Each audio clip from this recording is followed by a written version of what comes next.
So we want to inspire you. We want to celebrate you. And we want to show you the breadth and depth of the work that we have all been doing together to get us to this moment. Now, the finish line, it's in sight.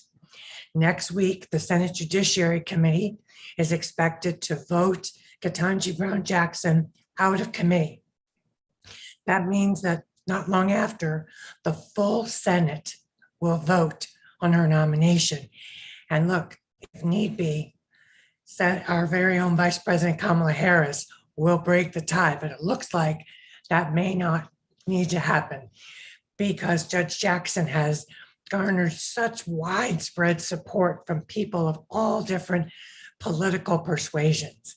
The people who know her best speak to her character, her integrity, and we sure saw that last week during the hearings. So we've got to also, though, do our work over the course of the next week to stay engaged and make sure that Ketanji Brown Jackson, we get her over that finish line and that she is confirmed by the full Senate to become the next Supreme Court Justice of the United States. So while we're celebrating, we're activating. You know, I had a thought during the hearings last week, some of those moments where they showed her and they showed those senators questioning her. And I thought, many of those folks have absolutely no idea what it took for her to be sitting there in that chair in this moment. But so many of us, we do know.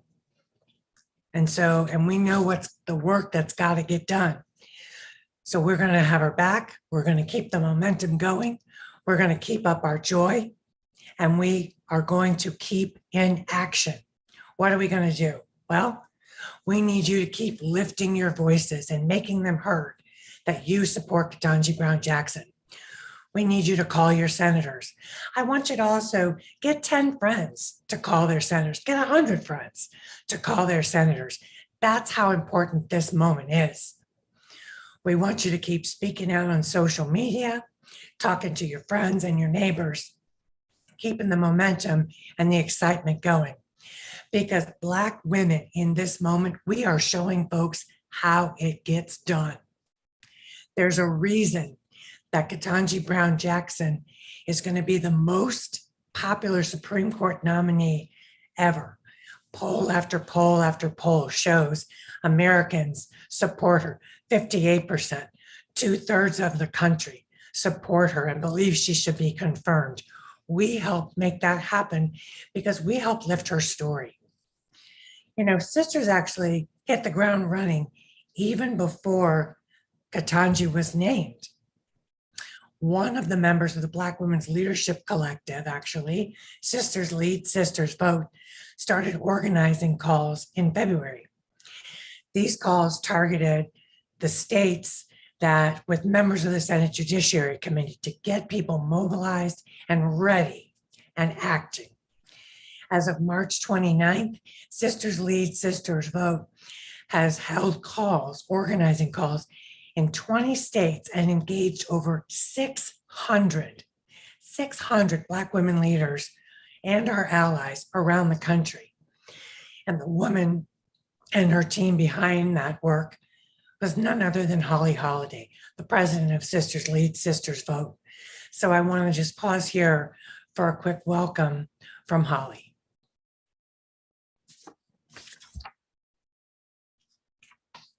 Hello, and welcome to the Black Women's Leadership Collective National Call for Confirmed Judge Ketanji Brown Jackson. Sisters Lead, Sisters Vote has been all across this country, over 20 states, talking to Black women and their allies about what it takes to be in this moment, the things that we needed them to do. And because of you, we made it through the hearings. And we made it through the hearings because thousands of you called, sent emails, signed petitions, showed up at rallies, battled on social media, showed up and did podcasts and blogs and radio shows and television shows. It's because of you that she has made it through to this moment. But sisters, we are not done yet. And so we want to welcome you to the call. We want to welcome you to the last leg of this race and know that at the end of it, we are expecting victory. It is unfortunate that I'm not able to be with you today in person, but I am so confident that my sisters will hold it down in my absence. The Black Women's Leadership Collective is comprised of some amazing women and organizations, including Alpha Kappa Alpha, the Black Women's Roundtable, D4 Women in Action, Delta Sigma Theta Sorority Incorporated, Higher Heights for America, the National Council of Negro Women, Power Rising, She Will Rise, Sigma Gamma Rho, Zeta Phi Beta Incorporated, Sisters Lead, Sisters Vote, the Lynx Incorporated, Win with Black Women, and so many other amazing leaders who have lent their time and talent and treasures in order to ensure that Black women's leadership was not only heard, felt, but followed in this moment. Sisters, we're almost to the finish line, but we need you to dig in just a little more. So to get you revved up and to remind you about why this moment is so important, I've invited the members and partners of the Black Women's Leadership Collective to join us tonight to make sure that we are not only inspired, but informed to get the job done. Thank you so much. A special thank you to Karen Finney for pinch hitting tonight as our moderator. A special thank you to the Sisters Lead, Sisters Vote team, including Chantel Mullen, Bree Maxwell, Jamori Holden, and Holly Weeks. None of this could be possible without them. You always have to remember to thank all of the folks who've helped get you on the way. And I would like to say it has been the pleasure of my life to be a part of this collective and to be a part of this movement. And the thing that has brought me the most joy is not just knowing that at the end of it, we will have a Supreme Court justice, but knowing that through this all, we have shown up in our best selves and our best light as Black women. Thank you so much for being a part of this. When this is done, we're all going to celebrate. We're going to continue our joy movement and take it right on through to the midterm elections. You all have a great evening, and I turn it back to Karen.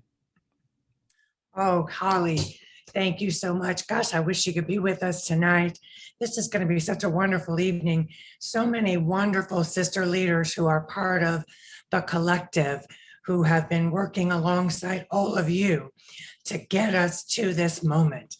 And I'm so thrilled right now to introduce April Rain, who is co-founder of She Will Rise. And I just want to say, April, I so appreciate that you all got the drumbeat started almost immediately after Joe Biden first said that he was going to name a Black woman to the Supreme Court should he be elected. And you have kept it going. You have kept all of us going. And we are here now as a collective to join in this work. And I love that your focus is both on getting a Black woman on the Supreme Court, check, about to make that happen, and getting more Black women on the federal bench. So with no further ado, I want to introduce April Rain, who's one of 4 co-founders, I should acknowledge, Brandy Collender, Kim Tignor, and Sabria I. Williams.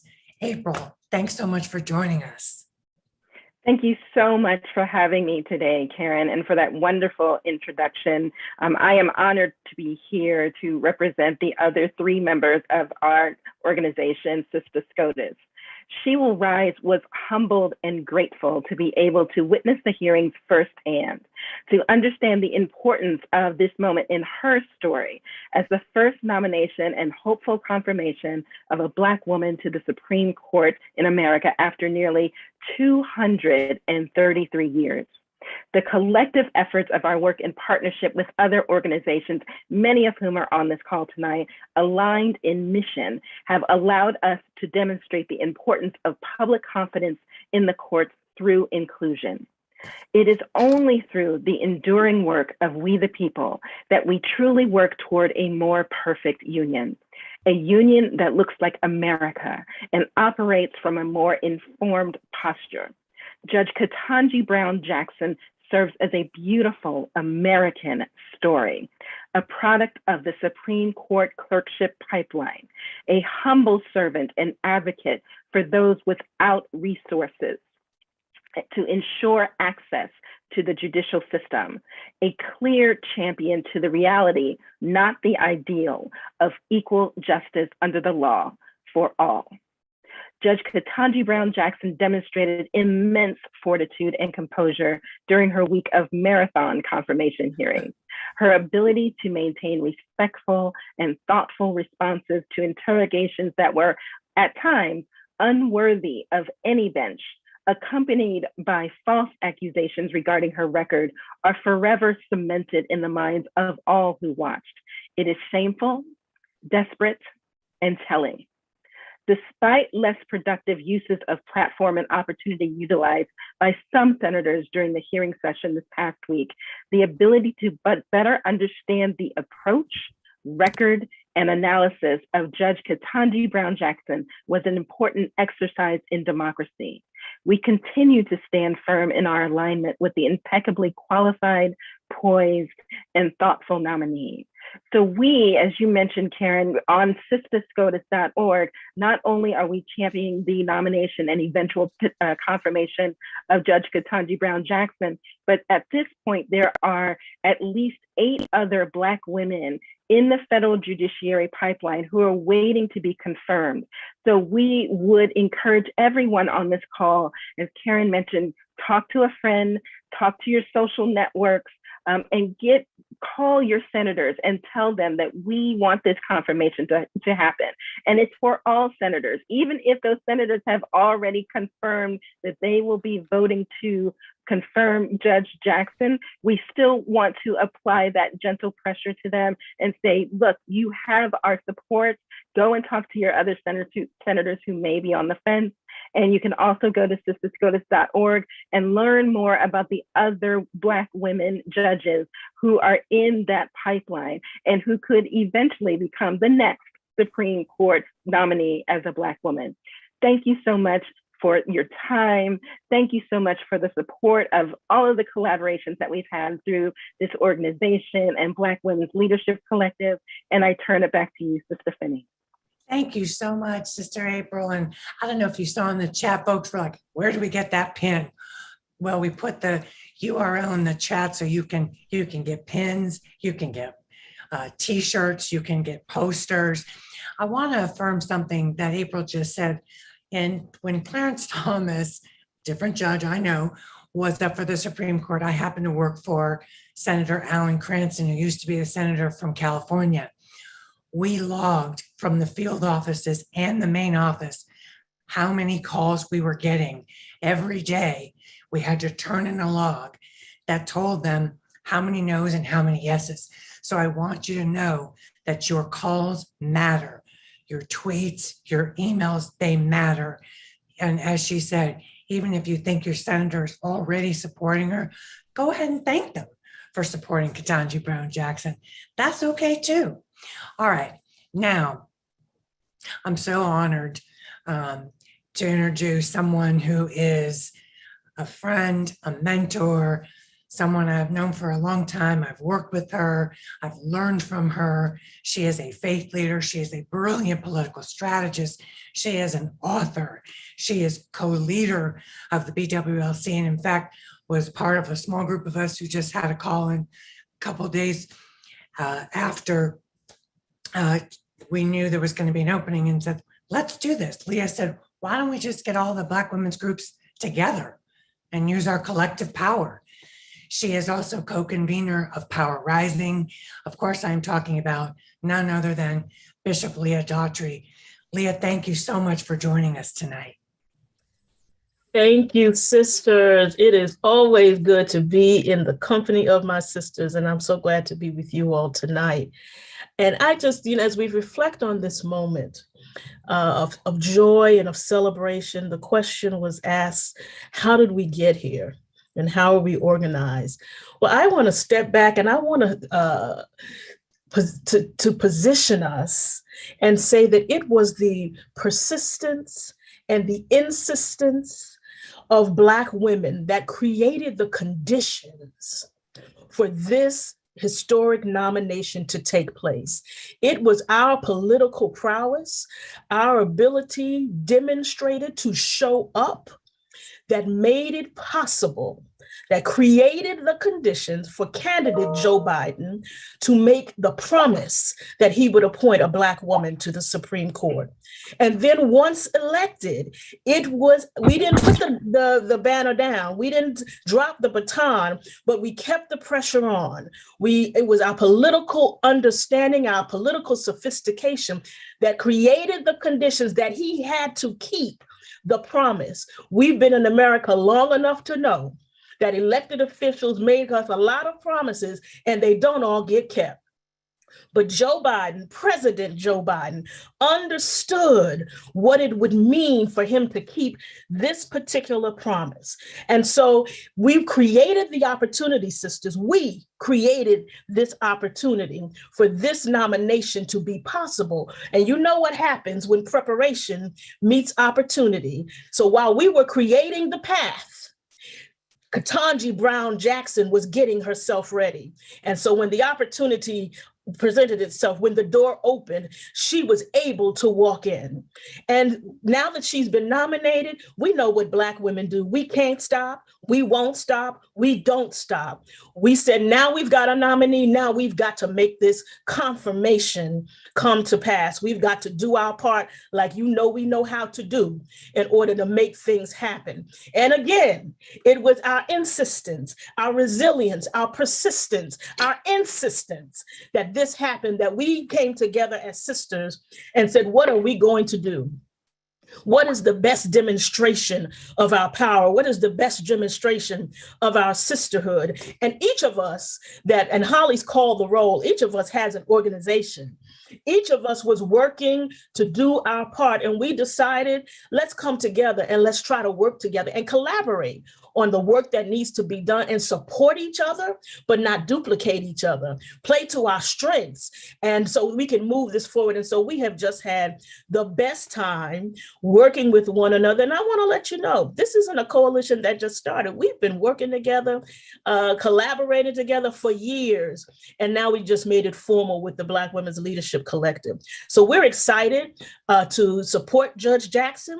We're excited that we had such a stellar candidate to support, that we could do it without holding our noses, that we could do it fully, freely, openly, with joy and exuberance, because she was ready for the opportunity. She was ready to walk through the open door that, sisters, we created. We created this open door, and I never want us to forget that we created this possibility. And as we move forward and Sister SCOTUS continues its work, and as we look toward the midterms, remember that we have the power to create the opportunity, to create the conditions that will bring liberation and forward movement to our people. But the best part of this whole thing has been getting to work with my sisters, getting to see Black women at their best, getting to see the excellence and the hard work of creating this opportunity, creating these relationships, putting our shoulder to the wheel,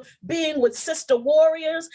That's the best part for me. And seeing what we're able to do together. And when Judge Jackson is confirmed next week, we hope, we pray, I believe in my prophetic voice, I believe it's going to happen. Sisters, it will be time for us to celebrate.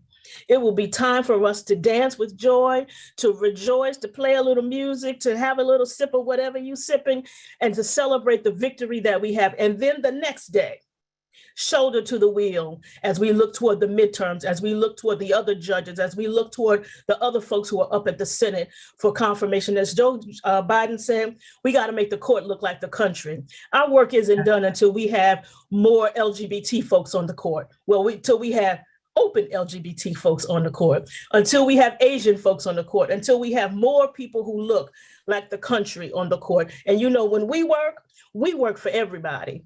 We are equal opportunity warriors. If you are on the right side of history, the right side of issues, we will put our shoulder to the wheel and work for you. So sisters, I'm excited about tonight, about all of our sisters who are going to be speaking to you. And I'm excited for you to hear what each is doing in their place and how they are contributing to the moment that we have created. Whew. Come on now. I told y'all we were going to be inspired, didn't I? Leah, whew, she is so right on. And she's so right. Let's all hold that for just a moment. We created the conditions for what we are experiencing right now in this moment. That is our power as Black women. And together we get it done.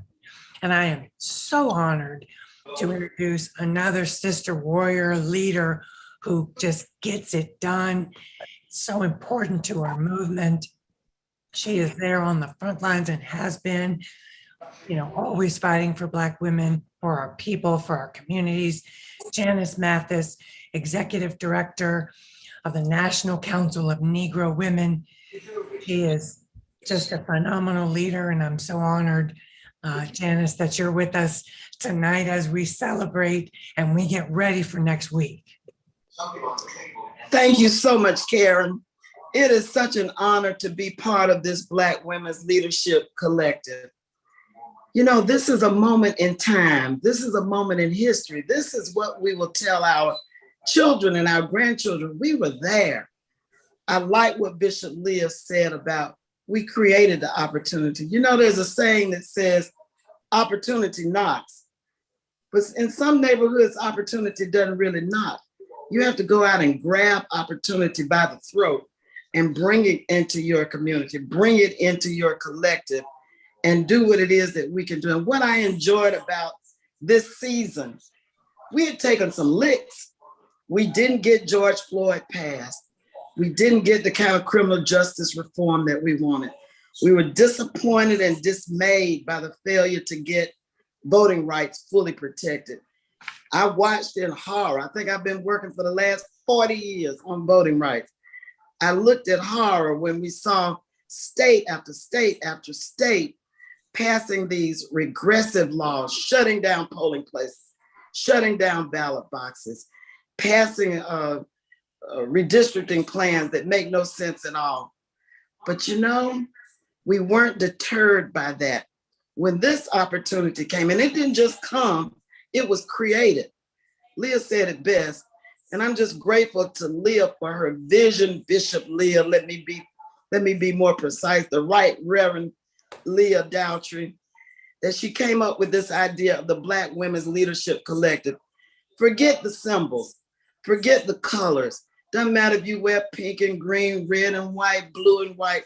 We came together across all of that because we could see, we could keep our eyes on the prize, and the prize was something that we needed because we really haven't had a voice on the Supreme Court. We Black women, our perspective has not really been represented since Thurgood Marshall left the Supreme Court. But we said, we're not gonna waste this opportunity. We're not gonna squander this opportunity. We're gonna squeeze every bit of possibility out of this, not just for ourselves, but for our ancestors, for my mother. I wish my mother was here to see this, and somehow I think she is. And we do it for our grandchildren. My granddaughter, who is all of 7 and the tallest person on her basketball team, won her first basketball game yesterday. We're doing it for all of them. And what was it that we did? We held speak outs. Melanie Campbell has been my partner. We were partnering all through the voting rights debates and the criminal justice debates. But you know what? We couldn't wear sackcloth and ashes.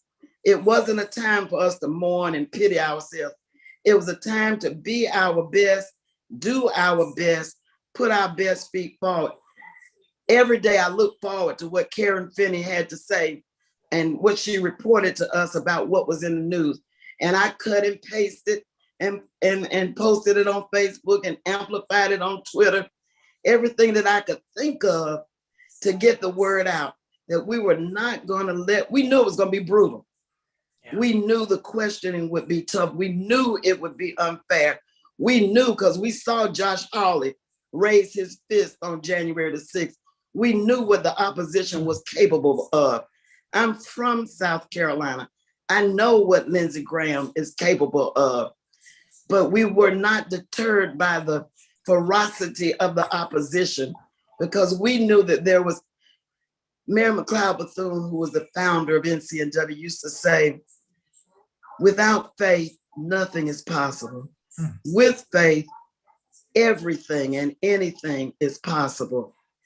We held that possibility within our hearts because we knew that this moment of preparation, and we keep saying when preparation meets opportunity, then that's when justice occurs. People have asked me, why were you for Joe Biden? Well, one reason I was for him was because he promised to put a Black woman on the Supreme Court. And I remained for him and grateful because he carried out his promise. You know, there were people telling him, you don't have to do that. You got a Black vice president, that's enough. That's enough. But he had the courage of his convictions and enough integrity to move the ball forward. I'm so proud of my NCNW family. Affiliates, when we had the speak outs, they came from Florida and Georgia and Ohio and New York. And people were calling and tweeting and posting all over this nation to say we will not be denied. You know, there's a saying that I grew up with, winners never quit and quitters never win. We are not quitters, not by a long shot. We are winners. We are winning now, but no, we're not gonna stop until we get Ketanji Brown Jackson all the way across the finish line. It was important for us to back down those disingenuous attacks they tried to make against her record when she is thoroughly in the mainstream of judges. A 2% rate of rejection at the courts of appeals. When her cases went up, she was affirmed 98% of the time. We had a candidate we could be proud of. We have a nominee that we can have faith in. And so there was no reason for us not to do our best. But I tell you what, when I interviewed Holly Holiday this morning on the radio, it was with a joy, not just that Ketanji Brown Jackson is going on the court, but that we have solidified our identity and our capability as Black women leaders to have our way. I sometimes joke with my skeptical friends and I tell them, you don't know how good government can be until you let Black women run the show. We are patriotic. I call it matriotic. We are patriotic. We are matriotic. We care about everybody. We bring everybody to the table. When Black women win, everybody wins. Joe Taker, people were raising money. People were, New York Times, my folk was so thrilled to see their names in that New York Times ad. We're gonna be able to live off of that for a year or so to come. So my heart is just full of gratitude. But I also know that when you're in a race, even when you're ahead, you don't stop. When you're in a race, you go to the finish line. So we're gonna finish strong. We're calling on everybody April the 5th, the day after we expect the Judiciary Committee to vote, to make your voices heard. Make your voices heard. We're gonna go right on through April the 11th, and whatever they throw at us in that floor debate, we're gonna confront it, we're gonna defeat it, we're gonna expose it for the lack of honesty and clarity that it represents. And then we can celebrate and be proud. Look at what we did. Look at what we did. Look at what we're capable of. Thank you, and God bless each and every one of you. Thank you so much, Sister Janice, for everything that you're doing. To all the NCNW family, thank you so much. This is so wonderful. You know, Ketanji got called. Somebody else got a call when Ketanji got called. A very dear friend, a sister leader, a mentor, who put her life on hold to answer that call from the White House, let me be clear, to go and serve as the White House nomination advisor for engagement. I'm talking about the one and only Mignon Moore. She is an author, she is a speaker, she is an advisor to presidents. I had the opportunity to work with her in the Clinton administration, and she has advised many presidents, Democrats, let me be clear. She's joining us today from the White House, where she has just so brilliantly and so valiantly been there to help guide this process, to make sure that across the country, people are engaged and involved in this process and see themselves in this process. So without further ado, let me please welcome, and please join me in welcoming, Mignon Moore. Thank you. Thank you, Sister Karen. It is indeed an honor to be on this call with so many sister friends. You know, I say this jokingly, but I actually say it from my heart. I wish I was on the outside with you all, because I know you have just been creating more magic than we can. As somebody just said, that you'll have enough history to live on for another election cycle, which starts right after we get the SCOTUS and get her confirmed. But first, I want to just start by thanking everyone on this call, and in particular, the collective who came together, who put all differences aside. It appears that all egos were put aside, because, you know, you all are some powerful, powerful, powerful women, but you decided that you had one mission, and that mission was to get a Supreme Court justice. And I wish I could say that it was because of something I did or something the White House did. What the president did was nominate her. What you all did was secure the votes. Yesterday, we received a key vote, Senator Collins, so she now has bipartisan support. She is still up on the Hill. She is still doing courtesy visits. By the time she's finished, she probably will have seen almost 90 some odd senators. She is being, any person that asks for a visit, she sits with them. Some have been tougher than others. But as we witnessed in the hearings, she has the Constitution, she has the perseverance, but she also knows, and Leah knows this because we had a great faith-based call earlier today. She has the value system, and you can tell that she believes that something inside of her is propelling her, not just because she's legally capable, not just because she is probably one of the most brilliant people I have ever met, but she also knows at this particular time, at this particular moment in history, she is being summoned to do something higher than herself. And she will take that brilliance, but she will also take the communities that are never seen with her. I do like to remind people of her impeccable credentials.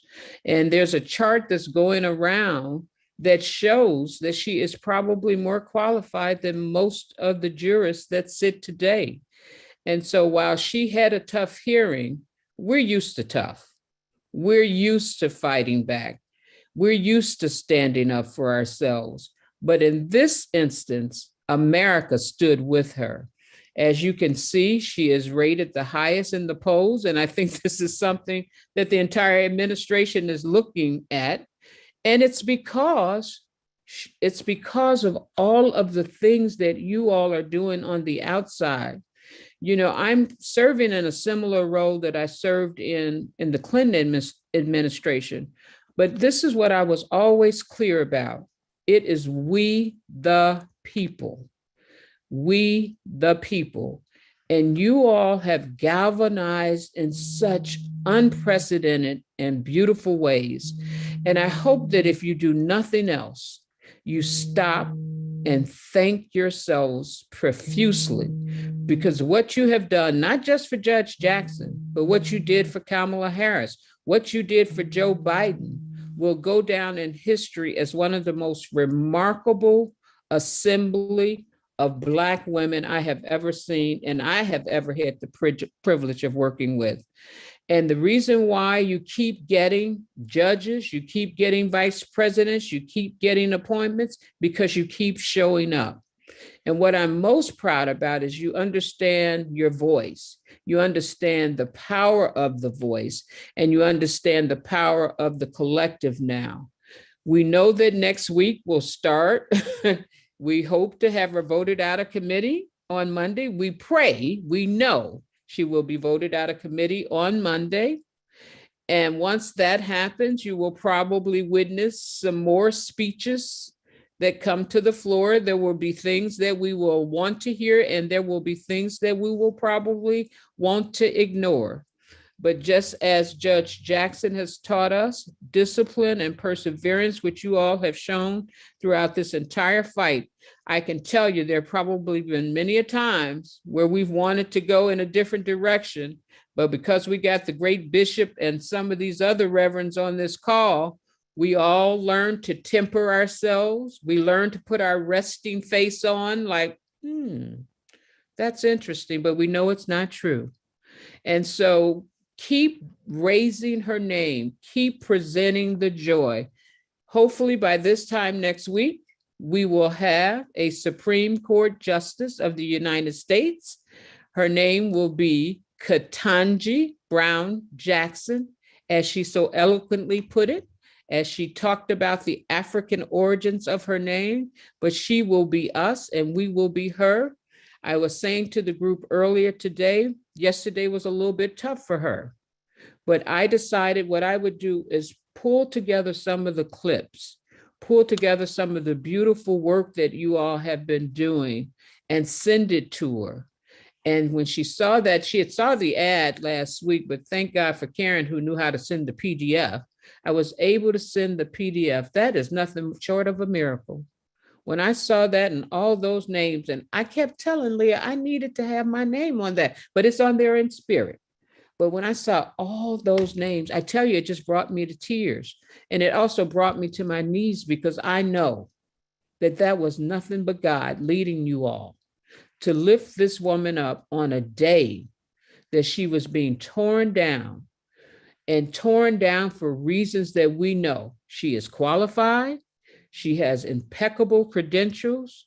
She has served at the highest levels. She has served on the U.S. Sentencing Commission. She has done everything that we need a judge to do.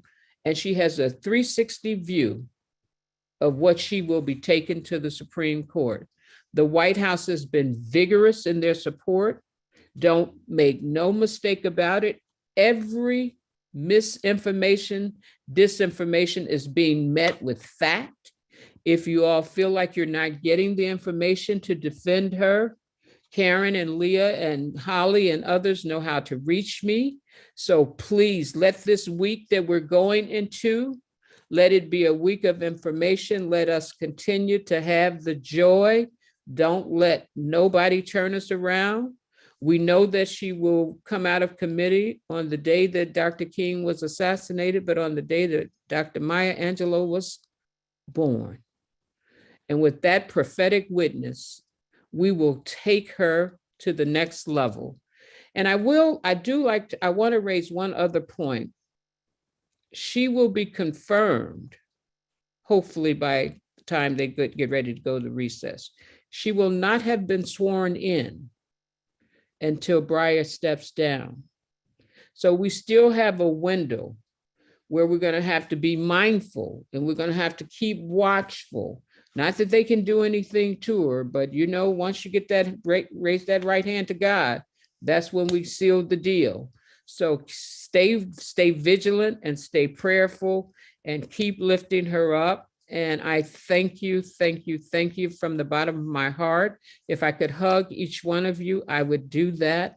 And thank you for all the support you've given me as I've returned back to the White House, and hopefully will be coming back to be a part of you very soon. Thank you so much. Oh, Mignon, thank you so much. You are always, always, always a part of us. You help fuel us. You help lead us. You are our joy. We are so grateful to you for answering the call from President Biden and Vice President Harris to come support Ketanji Brown Jackson. And I have to tell you, one of the things that made me the most comfortable watching those attacks was knowing you were sitting right there behind her. And I knew she was in good hands. She was in God's hands. She was in all of our hands, but she had Mignon right there behind her.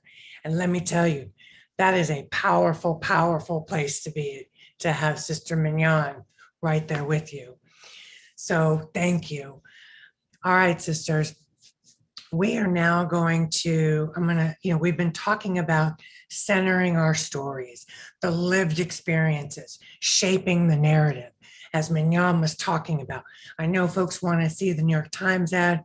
We're going to get that link for you in the chat. And my hope is that we'll do it. We want to get people to keep signing on. Let me also mention, I think it was in the chat, She Will Rise has a letter of support that you can sign on to. Go to their website.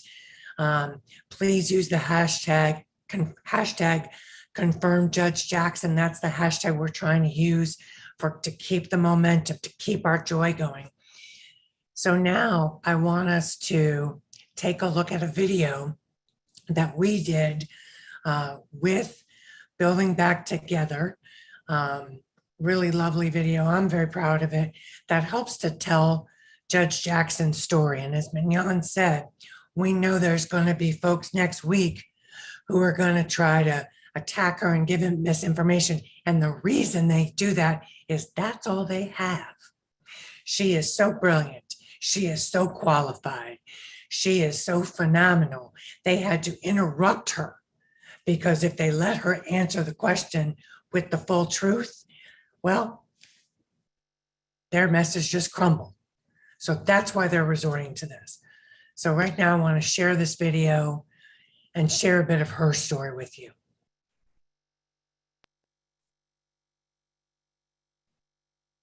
Supreme Court nominee Judge Ketanji Brown Jackson's legal career has been exceptional. I believe it's time that we have a court that reflects the full talents and greatness of our nation. Graduating with honors from Harvard Law, Judge Jackson has seen all sides of the justice system up close as a federal judge, with family who served in law enforcement, as a public defender, and on the U.S. Sentencing Commission. Judge Jackson was confirmed 3 times with bipartisan support by the U.S. Senate, where conservatives praised her integrity as unequivocal. Now, she'll be the first Black woman on the nation's highest court. I am standing here today by the grace of God, and if I am fortunate enough to be confirmed as the next Associate Justice of the Supreme Court of the United States, I can only hope that my life will inspire future generations of Americans. Qualified, principled, exceptional. Judge Ketanji Brown Jackson, a Supreme Court justice for all of us. Yes, a Supreme Court justice for all of us. She is qualified. She has character. She has the experience. And we've got to keep having her back and telling her story. Now, I am thrilled to introduce another one of our amazing collective partners, the esteemed Dr. Kimberly Jeffries Leonard. She is the 17th National President of the Lynx Incorporated and the Lynx Foundation. And you all know the Lynx, just a phenomenal organization, 15,000 professional women of color in 288 chapters across the United States, the Commonwealth of the Bahamas, and the United Kingdom. And they have been a powerful part of our collective. Dr. Leonard, thank you so much for joining us tonight.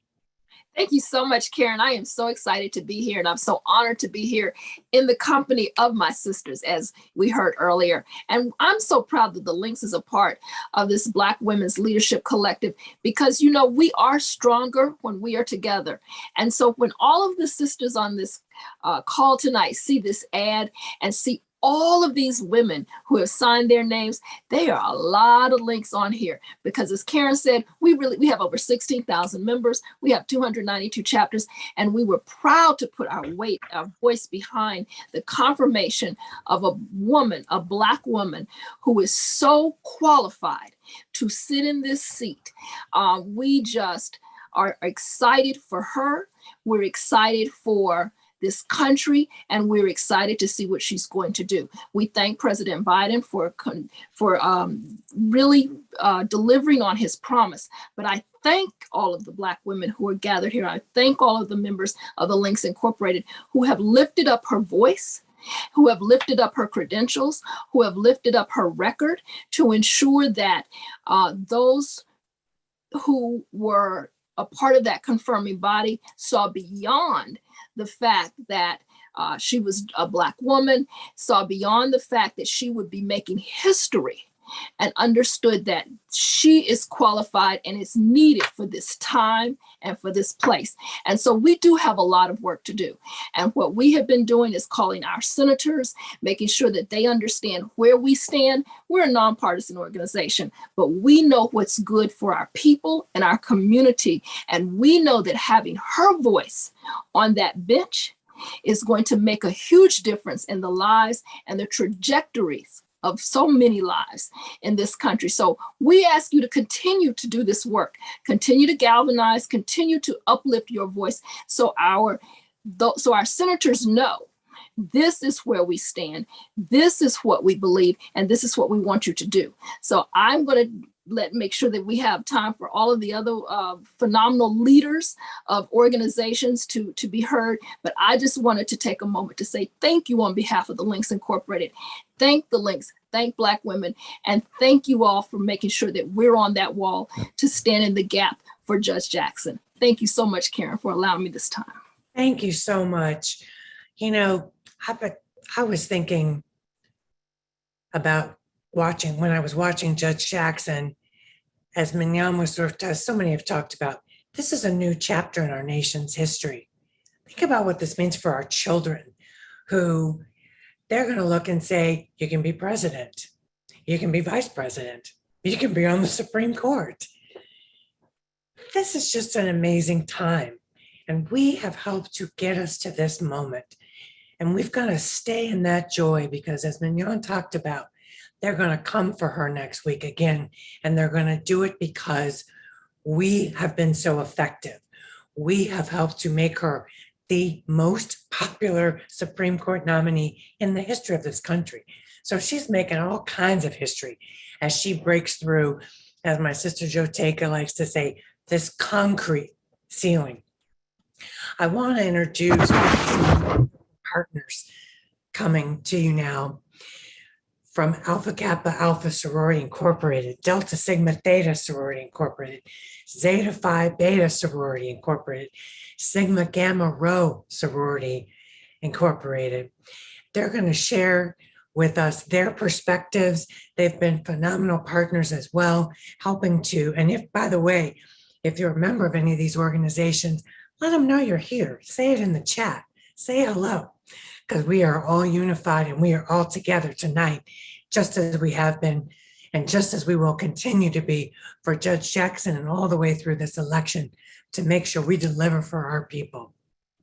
So kicking us off, I want to introduce Emma Barron. She is North Atlantic Representative, International Connection and Social Action Committee for the Alpha Kappa Alpha Sorority Incorporated. Thank you so much. Irma, my gosh, I think I said Emma, I'm so sorry. Thank Irma, you. thank you for joining us. Thank you. Yeah. Oh, I think And my sisters from all over the country and all the different organizations. I am so honored and so proud to be here. I have a lot to get off my chest, but I know I have a limited amount of time. So what I want to just say, I believe in celebrations, and we must celebrate, and we must feel proud, and we must continue the work because there is a lot of work to be done. Weren't you so proud was that, have you ever seen a greater demonstration of character? Character. I can tell you, sitting at home, watching the hearings, I could not demonstrate what Judge Brown Jackson did.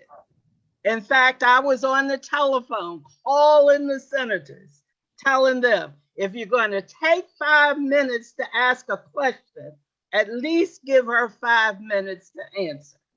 But as we said, we're going to hold fast. We're going to show grace. We're going to be there, but we're going to let our senators know what we expect of them. We expect them to confirm her.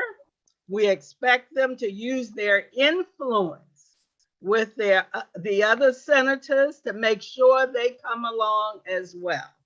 And so with that, I say Alpha Kappa Alpha members will be out there making phone calls. We'll be out there doing whatever we need to do to make sure that when this is over, we will be standing proud and we will be celebrating along with all of my sisters across this globe. Thank you so much. Thank you so much. Can't stop, won't stop. And we're not stopping either. Okay. I'm so honored to now introduce Kyla Crane. She's representing Delta Sigma Theta Social Action Committee. Thank you so much, Kyla. Thank you so much, Karen. Good to be with you. Good evening to all of my sisters. On behalf of our National President, Elsie Cook Holmes, and Chair of our Board of Directors of Delta Sigma Theta Sorority Incorporated, as well as our 501c4 D4 Women in Action President, Siobhan Arline Bradley, I want to bring you greetings from Delta Sigma Theta Sorority Incorporated and our over 300,000 members all around the world in over 1,000 chapters, both alumni and collegiate. Sister friends, it matters. It matters that Judge Ketanji Brown Jackson is not only prepared, but is qualified and ready to take her seat as the 116th Associate Justice of the Supreme Court of the United States. It matters that we galvanize all of our brothers and sisters in our communities in 2020 to make sure that we were able to make our voices heard in that election, and that the COVID pandemic or no other misinformation and disinformation would deter us from doing what we needed to do to lend our voices in that ballot box in November of 2020. It matters that Ketanji Brown Jackson grew up in Miami in public schools so that she understands what all of us who went through public schools and that send our children to public schools go through, and that it matters about the issues that may come before her on the Supreme Court as it deals with public education. It matters that her parents are HBCU graduates, and she understands the fundamental importance of our HBCUs, as we have been founded at Howard University, my alma mater for law school. It matters that she understands the importance of HBCUs. So, sorors and friends, it matters that she was a public defender, a federal public defender, so she understands the plight of people who may not be able to pay for a legal representation, and so she can see the legal perspective from all walks of life. And it matters that she wants to breathe humanity into our criminal justice system. As vice chair of the U.S. Citizens Commission, it wasn't that she just wanted to send people off to jail. She wanted to breathe humanity in our criminal justice system. And we believe that she will do that as an associate justice on the Supreme Court of the United States. But what else does it matter? It matters that you call your senators and let them know that they need to confirm without hesitation or reservation Judge Ketanji Brown Jackson to the Supreme Court. It matters that you email them. It matters that you tweet them. It matters that you go on Facebook and make sure that they know that we wholeheartedly support this nomination, not just because she's a Black woman, because she's a qualified Black woman. She is a prepared Black woman, and she is ready for this job.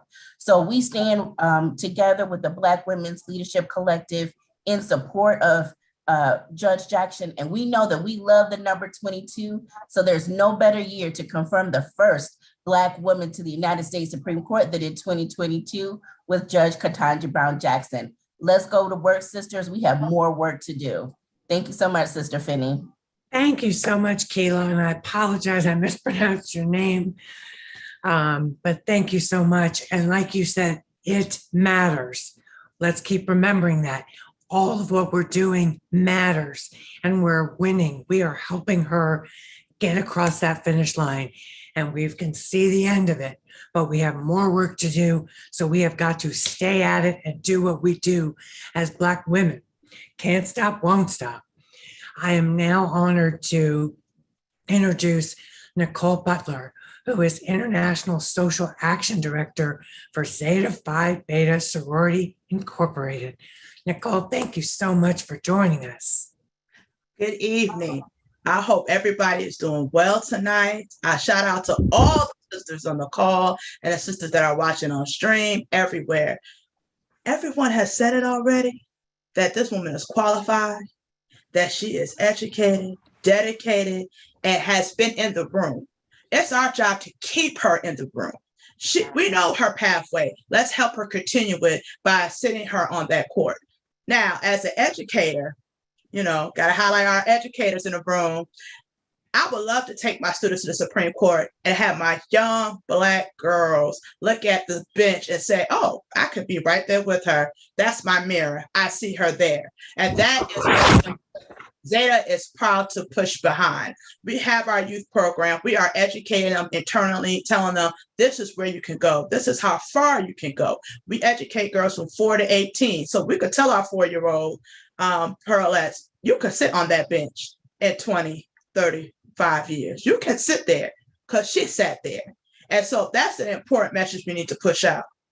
Also with Zeta, on March 2nd, we had a special discussion about what does this mean? What do we do? And how do we keep the momentum going? And as all the sisters on the call have said, call, call, call. And when you call again. And then if you haven't called, call again. And when you call one more time, just for good measure. Call 5 times. 5 is our number. So call 5 times. That's Monday through Friday when they're open. So I'll leave you with this. Ketanji is bringing all of us in the room. So it's our job to make sure we show up for her in her time of need. And she needs us to make those calls. Thank you for having me. And this is an awesome event just to get the word out for everybody to call. Thank you so much, Nicole. When I think about our kids, think about the fact that what we're saying to our children, especially Black girls, little girls, as Nicole was saying, there is no stereotype, there is no box that can hold you, because there is no dream that is too big. That's what Ketanji said to herself when her counselor, her high school counselor said, maybe not Harvard. She said, I'm gonna dream big and I'm gonna make it happen. That's what I want all our little girls to know. That's what her being on the bench means. There is no dream that is too big. I am so honored with that to introduce Judge Anita Laster. She is She is Social Actions Chair for Sigma Gamma Rho Sorority Incorporated. Judge, it is an honor to have you with us tonight. Thank you. And it is an honor to be here tonight. On behalf of Sigma Gamma Rho's International Grand Basilisk, Rashida S. Liberty, I am just, again, so proud to be here during our centennial year, 2022. But one of the things that I really want to say regarding this event, this history-making event as well, is that many times we are the only one in the room. And so we need that support. We need to be lifted up. And as I was watching the hearings, I said she had the right temperament. She was patient. She was very thoughtful in her answers. She's very qualified. And so in that misery, they gave her a ministry and continued with our mission. And so our mission is to continue to push her, to continue, like if she's feeling like she's bending over, we're here to straighten her up. If she's feeling that she's a little slacking, we're gonna push her forward, because that's what we do as a collective. And so that's why I'm happy that we're here to continue to push and to call and do whatever we can do to make sure that she is confirmed. But I already know it's done. It's already called. It's in the words. It's already been written that she will be confirmed. But it's so important to have diversity and inclusion in our courts. And so as this confirmation vote comes on, I believe it should be the 11th, but on April 4th is when they're supposed to vote her out of committee. Well, she will be voted out of committee, but I want us to continue to call, continue to email, whatever is necessary, because I know that we've been, just like you all have been, posting and having our family members call and post different things. So we got this, and she's gonna make it. And I always say as a judge, I can't endorse, but I can push her forward. And Yes. so I'm excited, and Sigma Gamma Rho is so excited to be here at the table to keep her at the table. And so thank you for this opportunity tonight. Thank you so much, Judge. And your words are so meaningful. You know what it takes to be a judge. You know what it meant for her to be sitting there. Mhm. There were times I noticed there were times it felt like she had to explain the law to some of the senators because their questions were so convoluted. She had to explain, this is how Congress works to some of them.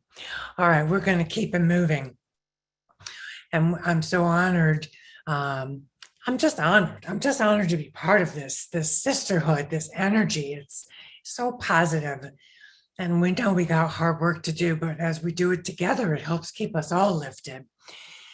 Now I'm going to introduce Dara Baldwin. She is a disability justice activist. She is also director of national policy for the Center for Disability Rights. She's part of the She Will Rise collective. And she is here to talk to us about what her movement is doing and what this means for the disability justice movement as we get Ketanji Brown Jackson on the court. Thank you, my sister Karen. Peace and blessings to all. Power to Black women. Power to Black women.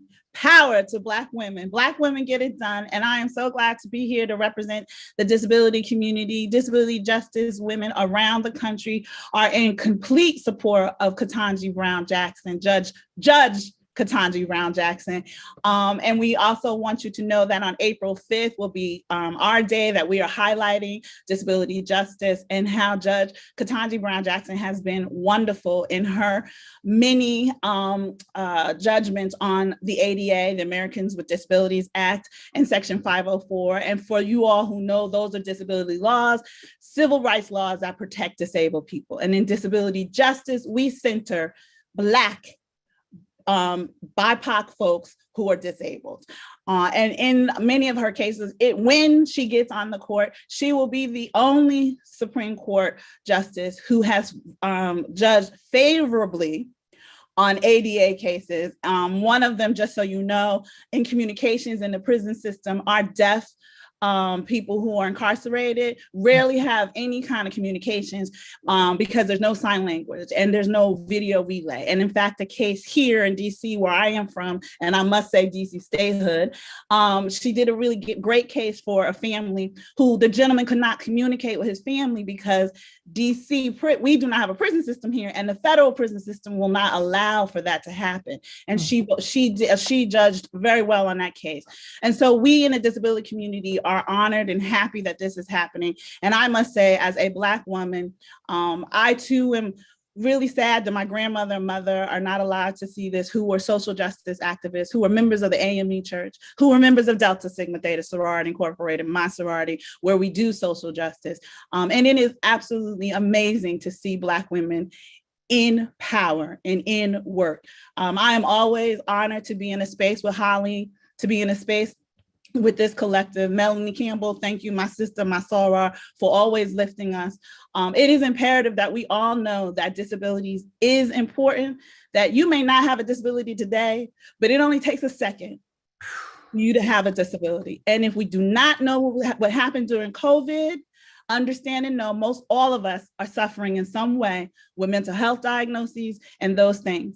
And through all of that, we have still been here and said we support the Democrats and all people who are running for offices, and we supported Joe Biden. Disabled people came out, even during a pandemic. They came out and voted. They voted by mail where they could. And they also are pushing forward and saying, stop voter suppression. Let me be very clear that when it comes to voter suppression, that disabled people are at the top. When you create polls that are not accessible, when you create processes that are not accessible, that is voter suppression. And we try to overcome those things. And it is people like Judge Ketanji Brown Jackson, who has always been there for us, who has always talked to us, who has sat down and asked and learned about the community, right? It's like one thing to sit on the bench and make judgments. As you all watched her in those hearings, she knew about those subject matters, but she also knew about the people. That is who she is. She is a wonderful person. From what I've heard, I've never met her, but all the people, the disabled people I know who went and talked to her about why it's important for Uber to be accessible. She judged very well on that case as well. She has done wonders for us in our community, and we are here for her. The last thing I'll say is we keep saying call our senators. I am a resident of the District of Columbia, and I don't have any senators to call. Let me say that again. I do not have senators to call because we don't have DC statehood. So please, you are blessed to have 2 senators to call them every single day. And Karen said it, I work on the Hill, that's my job. Not only when they call, will they record this in their offices, but this will be on congressional record forever. And many of our members who are gonna have hard elections, like Senator Warnock in Georgia, he can say, I got over 5,000 phone calls that told me to vote yes. We know he's going to vote yes, but he can hold that up. He can put that in an ad. He can talk to people who are angry with him if he votes yes. Those members can use that information. So call, a question was there, say what day to call? Call every day. Get up at 9 o'clock in the morning and make that phone call and keep on going with your day. And then get 10, 15, 20 people you know to call. Let us get Ketanji Brown Jackson confirmed. The disability community, disability justice community is all here for it. And thank you very much for this time to talk. My sisters, be careful out there. We are still in the pandemic. Peace and blessings. Thank you so much, Dara.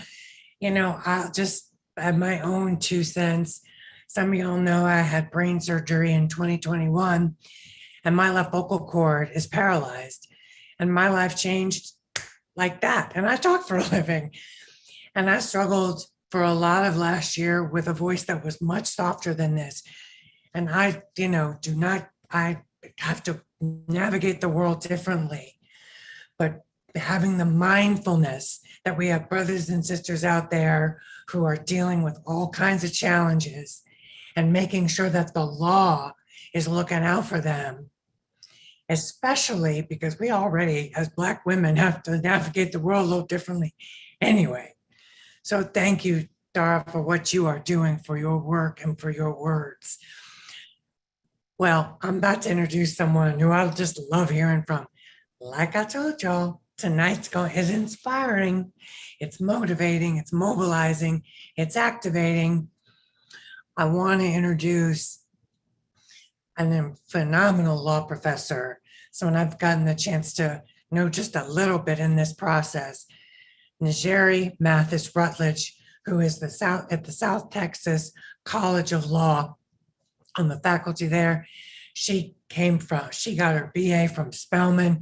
She got her JD from Harvard. So she got all the letters and all the credentials.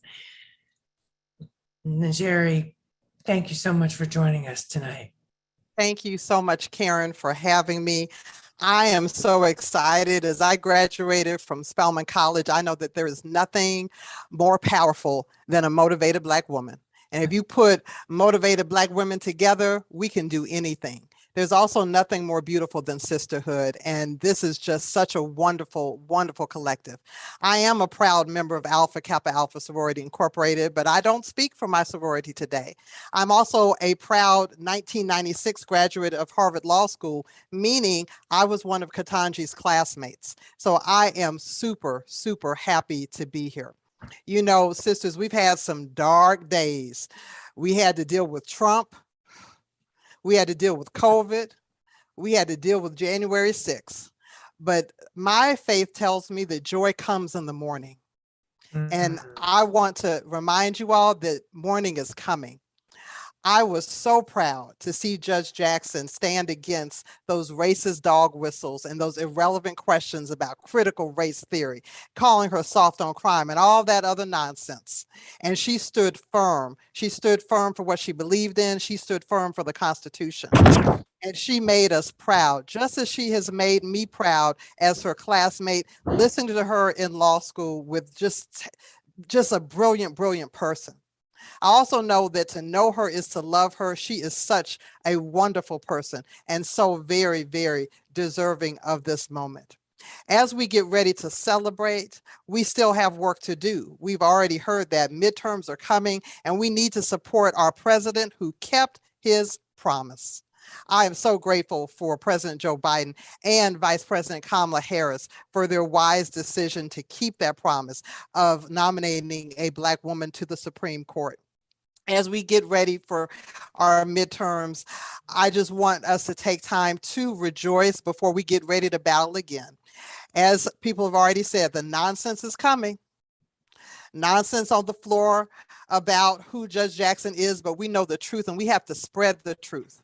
As a law professor, I come from one of the hundreds of Black law professors and Black deans who have been writing op-eds and giving interviews and trying to dispel misinformation about Judge Jackson, her record, and the law.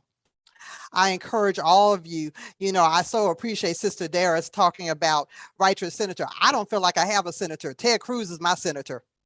But you know what, Sister Dara? Just because you said it, I'm going to call him anyway, and John Cornyn. But also write those op-eds and keep praying for her. I wanted to, before I go, show you a quick picture. I don't know if you can see it. That is me behind Judge Jackson's desk because I had tickets for 2 days of the Senate hearings. I want you to know I laid hands on her chair. And I want you to know, as a woman of faith, I laid hands on her chair and I prayed that she would feel the spirit and the prayers and the love and the support of everyone rooting for her and of our ancestors. I know I can't speak for Judge Jackson, but I want you to know that not only is she a wonderful, dear person who is kind, because I know her character personally, I know she'd want to say thank you. Thank you for fighting for her. Thank you for speaking up for her. Thank you for lifting her up in prayer. We will celebrate this moment. We are so grateful for Senator Collins that she is going to be on the right side of history, but we need more. She has had bipartisan support on 3 separate occasions for her Senate confirmations. She deserves full bipartisan support. She deserves a unanimous vote. Let's face it, there is no one who has been more qualified to be on that court, at least in the last 3 or 4 nominations at least. And so we are so extremely proud of her. Thank you, Sister SCOTUS. Thank you, She Will Rise. Thank you, Higher Heights. Thank you, Win with Black Women. Thank you, every Black woman who's affiliated and the unaffiliated for all that you're doing. Now that we know we can do this, we can put more Black women in the pipeline because we're not done yet. This is just the beginning of us exercising our political power. Thank you for this opportunity to speak and share with you. God bless as we continue to go higher heights. Woo! Thank you so much, Professor Rutledge. I don't know about the rest of y'all, but I feel like maybe we need Judge Rutledge. What do you think? We maybe just get her in the pipeline. Talking about the pipeline, come on now. Wow. Thank you for sharing your personal reflections on Judge Jackson. It's so important for us to remember that at the center of all this is a human being who is a mom, who is many, many things. She is the excellence that we all saw last week during the hearings, but she's a woman of faith. She's a person. And sometimes that just gets lost in all the political back and forth. So thank you for that. We're really thrilled to introduce Sister Lakila Stemmons tonight. She's the National Director of Higher Heights. She focuses on expanding membership and engagement. And if you don't know Higher Heights, you should, because let me tell you what, I want y'all to think about running for office, because part of how we get more Black women at those key decision-making tables is we run for office. And Higher Heights is part of making sure that when Black women run for office, they have the resources that they need to compete and win. So Lakila, I'm so grateful to you for joining us tonight.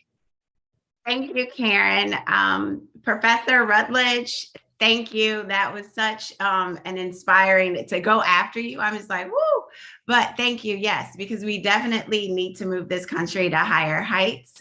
This is such an exciting and inspiring moment for our country, but especially for Black women. It is an honor to be here tonight in community and conversation with so many phenomenal Black women who are leading on the local, state, and national levels. I'm representing Higher Heights tonight on behalf of Glenda C. Carr, our president and CEO.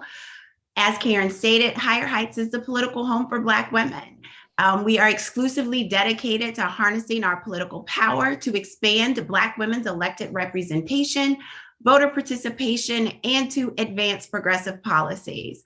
The nomination of Judge Ketanji Brown Jackson provides us with an opportunity to advance equity and make strides towards representation on the bench of the highest court.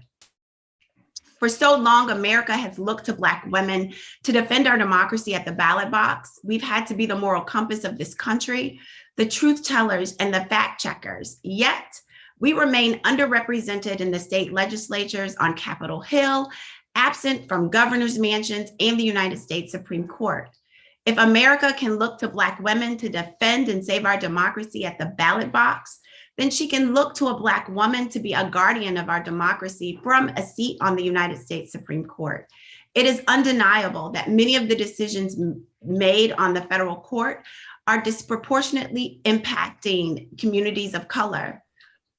In a moment where voting rights, abortion access, and democracy itself are under attack, it is critical that we have a perspective of a Black woman justice, a Black woman justice who is committed to equal justice and human rights.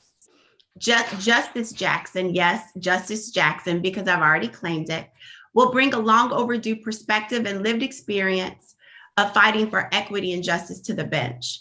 And after she's confirmed, we will gather and we will celebrate. But then we will have to get back to work because we have more zeros to check off. And what do I mean by that, checking off zeros? Last year on International Women's Day, Higher Heights placed a full-page ad in the New York Times highlighting that 0 Black women have been elected governor. 0 Black women are currently sitting in the United States Senate. 0 Black women are on SCOTUS, and 0 Black women have been elected as US president. But because of all of you, we will be checking off one of those boxes. We will have a Black woman on the United States Supreme Court. But make no mistake, we will still need you after next week because we have some Black women that we need to get elected as governors and senators this year too. So thank you for all that you've done. Thank you for every call that you've made. Thank you for every letter that you've written. Thank you for joining us tonight because all of us in the collective look forward to join you in moving this country to higher heights. Lakila, thank you so very much. It's a reminder, it all matters. The way we get to higher heights is together because that's how we got to this moment. And we're gonna be in our joy. We're gonna work hard next week. We're gonna celebrate again. And then we're gonna get right back to work because as we were reminded earlier in our program, we got to this moment because of what we did. And we've got to make sure that that roll call that Lakila just mentioned, that we make that happen too, that we elect more Black women. And the way to do that is to show up. So we're gonna our program is going to come to a close. I want to thank Roland Martin Live. And I want to thank you all for joining us. And just as I introduce our closing speaker, who is just a phenomenal woman who has been in this fight for, like so many of the women we heard from tonight, for so long, specifically around the Supreme Court, I want us all to just take 1 second and close our eyes. That first Monday in October, when the justices come out and they're in their robes and they sit down and they take the picture, I want you to keep the image in your mind of Ketanji Brown Jackson sitting there with the other justices in her rightful place. Keep that in your heart, keep that in your mind as we go through the next week and as we go through the next few months, because remember, y'all, let's open our eyes. She's going to be seated just a few weeks before Election Day, and we will have done that. So to help close us out, as I mentioned, Melanie Campbell, she is a fighter on the front line. She is a sister warrior for women, for our communities, for our people, for our children. She is president and CEO of the National Coalition of Black Civic Participation, board chair, Sisters Lead, Sisters Vote. She is a friend. She is a mentor. She is one of the wise women of our time. And she's going to help close us out. Sister Melanie, it's so wonderful to have you with us tonight. Thank you. Thank you. I have a little laryngitis, so I'm not going to talk long. I've been straining it all day trying to make it through. So it's been wonderful to listen and hear. But Karen, thank you for, you do so much and so much behind the scenes that people just don't know. I'll be in the foxhole with you any day because I know you're going to show up. And so I'm not going to make the night long, but I just had to stop though to see my sister Jerry. And we were together last week with Leah and several of us in that room and prayed our way through that Texas senator who I don't even want to call his name and not take up too much of my voice. But I'm so glad to be here. I see several of our sisters from Black Women's Roundtable who are on the call. If I start calling names, I got to call one sister because she's also my board member. I see Solange Benton from Florida. And whatever I'm able to do is because of the sisters that make up the Black Women's Roundtable. But we are in solidarity with, my hashtag is coalition builder. So give me a coalition to join, I'm there. Because I know how powerful it is when we come together and we don't have to be in one coalition, we can be in multiple coalitions. Because at the end of the day, it's going to take, that's what's moving us forward in this country that it's at such a time as this, is why we're together. Our people need us to do what we're doing because the wind is not, is the force field of the pushback because we are audacious enough to say that we're going to own our power. And we didn't just start when Joe Biden ran for office. We've been started. And we try to warn people, try to warn them for 2016, but they didn't listen. That's unfortunate. But we knew we had to come back and we had to fight. We had to keep pushing so that our children, our nieces, we all talk about the babies in our families or our mentees or whoever we may be touching. We know if we don't do it, because those who did it before us did it, right? And so that's what it's all about. It's like, what are we doing in our dash? And I feel so good we're doing it together, Bishop, Mignon, and so many of us, we're doing it together. And the win that we will witness would do so much to make us, for all of our sisters on. People say, oh, well, that's a beltway thing about the Supreme Court. No, not the calls I get, not the conversations I'm hearing. our folks and our sisters, we are shrewd. We are strategic about how we vote. We are strategic about what because we got 1,000 things to do.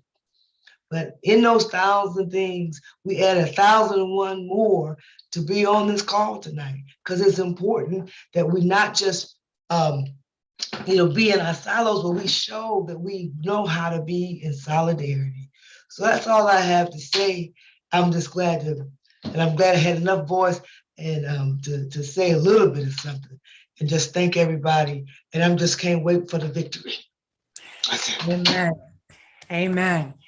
Melanie, I'm going to send you some tips on how to help your voice. I got a few tricks. When I get laryngitis, that means I need to stop. So I'm about to stop for a few days. We got it. And that's a great thing for us to remember, y'all. We got to keep ourselves healthy. We got to keep ourselves healthy in body and soul and spirit. Keep ourselves prayed up. Keep ourselves drinking our water, eating our vegetables, because we got to be in this fight with her. So I think we can show you the image of the New York Times that I know some folks wanted to see.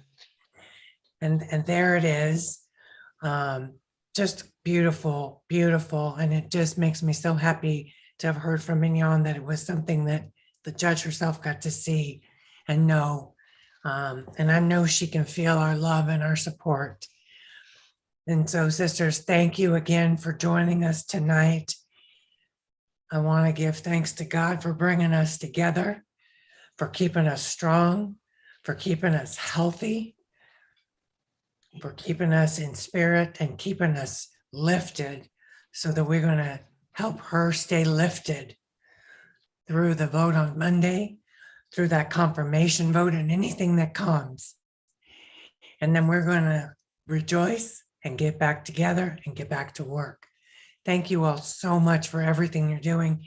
Thank you to all the wonderful, incredible women who joined us tonight. And I want to thank Chantel. I want to thank Bree. I don't even know all the names of all the people who have been working behind the scenes to make this go off so smoothly.